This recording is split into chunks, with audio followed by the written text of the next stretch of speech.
こんにちは。今回ははぎれを使ったコンパクトなペンケースを作りたいと思います。ミシンについている模様縫いの機能を使ってはぎれを縫い合わせていきます。準備するものはファスナー20センチとはぎれ、接着芯です。直線ですので型紙を取る必要はありませんが、今回はこのサイズで文字を作成していきます。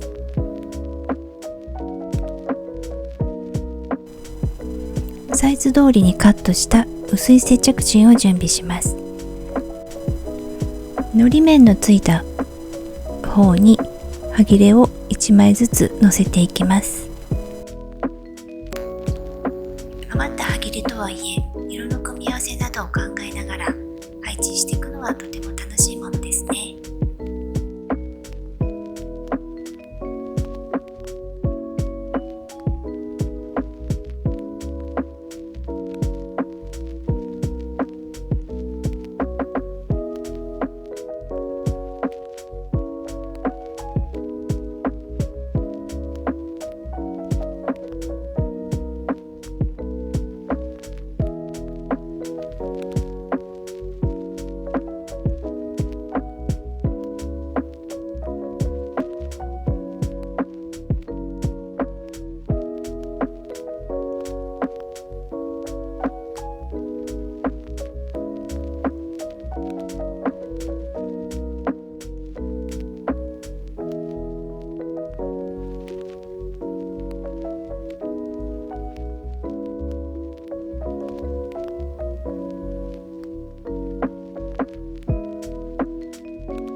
このような並びで接着芯に貼り付けていきます。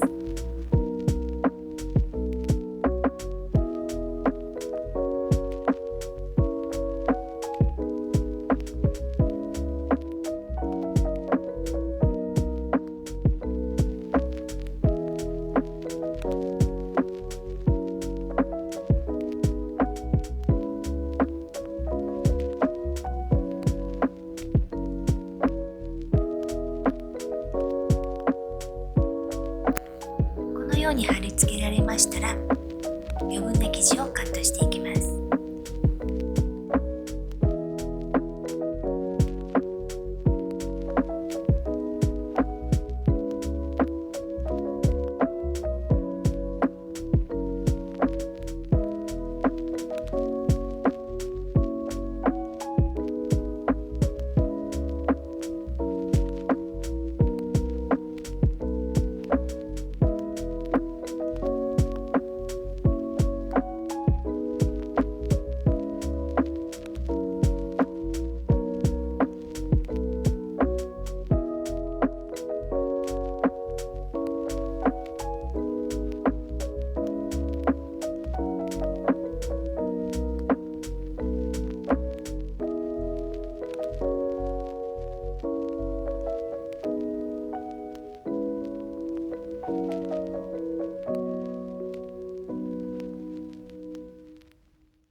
裏の芯となる生地も同様にカットします。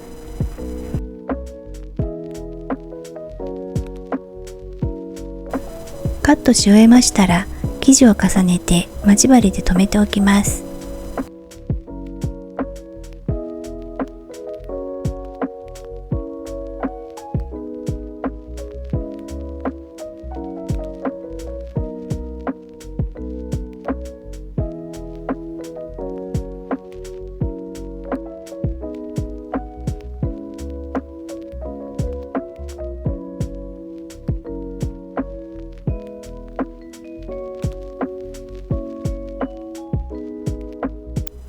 生地のつなぎ合わせを模様縫いで縫っていきます。ミシンにこのような模様縫いがない場合は直線縫いでいいと思います。もしありましたら、また違った風合い、面白さが出ますので、ぜひ活用してみていただければと思います。に合わせて糸も変えるとより丁寧な感じになります。はい、このように模様縫いができました。模様縫いにしただけでだいぶ印象が変わりますね。反対側の生地も表と裏同様にカットしておきます。先ほどと同じように待ち針で留めて、こちらは直線縫いでステッチしていきます。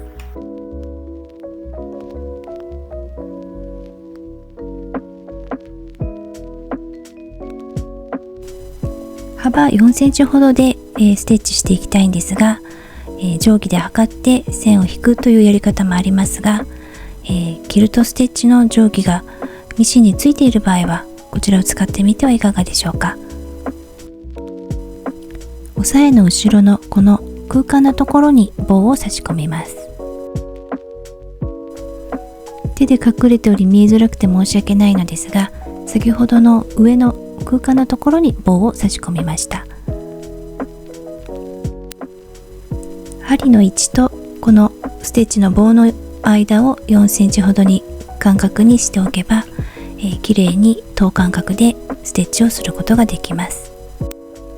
このようにきれいにステッチすることができました。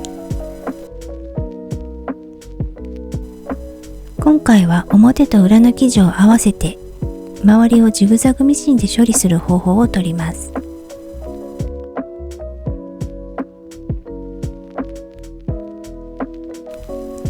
ファスナーと表生地を中表になるように待ち針で留めます。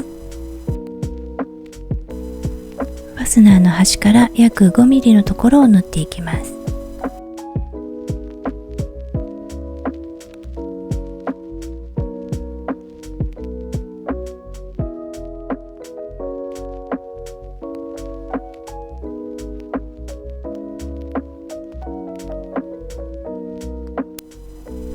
縫い終わりましたら、表の上の端から約 2,3 ミリのところをステッチします。このような状態に縫いました。反対側の生地も先ほどと同じようにファスナーと生地を中表に合わせて、ファスナーの端から約5ミリのところを縫っていきます。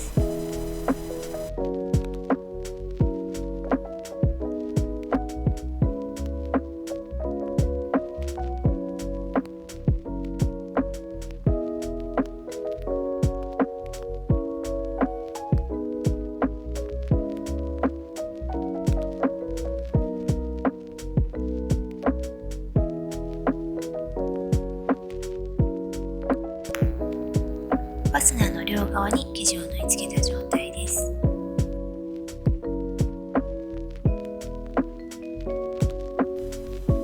ファスナーの横にループをつけたいと思います。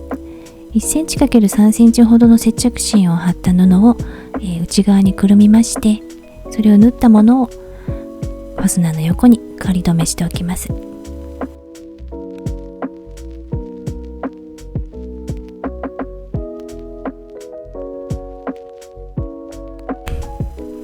こちら縫ったものですね。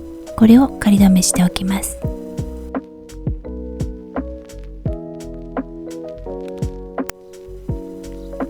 底と横の部分を縫い代1センチのところで縫っていきます。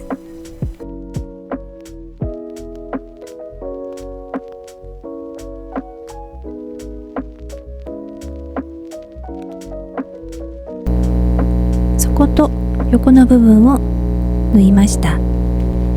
で、まちの部分を広げていきます。縫い代が交互になるように倒して、端から1センチのところを縫います。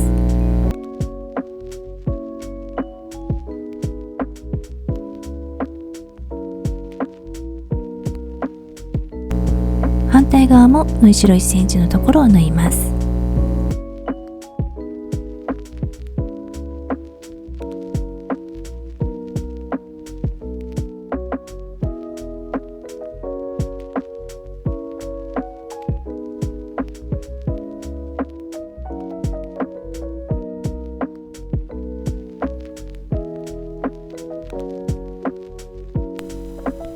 対側も同様ですが、ファスナーを半分ほど開けて縫っていきます。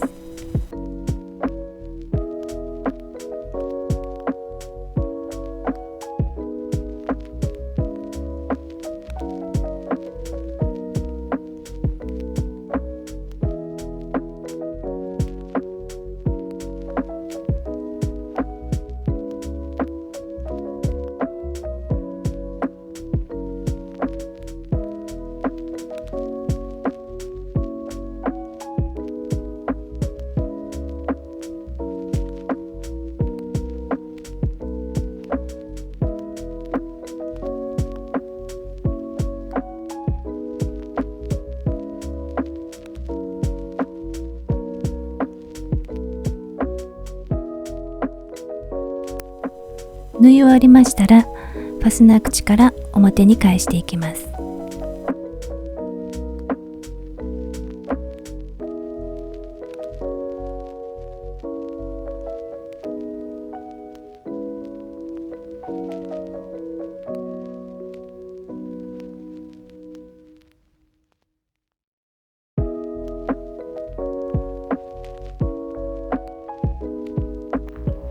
このような感じに仕上がりました。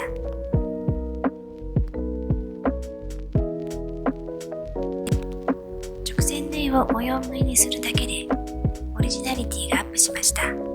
模様縫いがない場合はジグザグ縫いで試してみてください。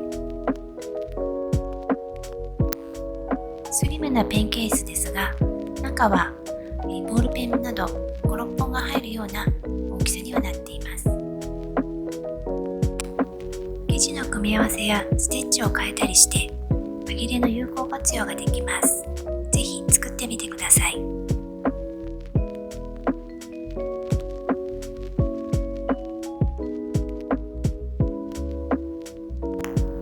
最後までご視聴いただきありがとうございました。